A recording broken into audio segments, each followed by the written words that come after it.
অভিষেক ব্যানার্জির আশাকে কেন্দ্র করে এবং ঠাকুর বাড়িতে ঠাকুর মন্দিরে পুজো দেওয়া যদি কেউ আটকাতে চায় তাহলে কিন্তু ঠাকুর বাড়িতে রক্তের বন্যা বইবে। প্রয়োজনে রক্ত দিতে প্রস্তুত এবং রক্ত নিতেও প্রস্তুত। শান্তনু ঠাকুর যদি ঠাকুর বাড়িতে রক্তের হোলি দেখতে না চায় তাহলে ও এই নোংরা রাজনীতি থেকে বিরত থাকুক।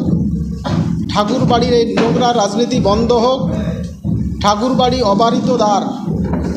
সেটা সময় হলে দেখা যাবে। আমরাও সময় হলে দেখে নেব কার কত শরীরে রক্ত আছে।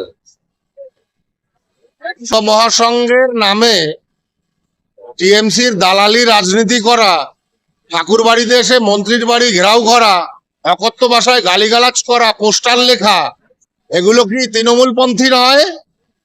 তাহলে তৃণমূলপন্থী নাটকটা শুরু করেছে কে? মমতা বলা শুরু করেছে তার গোষ্ঠীকে দিয়ে। এখানে কে আসতে বলেছিল একজন মন্ত্রীর বাড়িতে ঝামেলা পাকাতে? কে বলেছিল? ঝামেলাটা কে পাকানো শুরু করেছে? আমরা গেছিলাম? তো সময় হলে প্রকৃত জবাব দেওয়া হবে।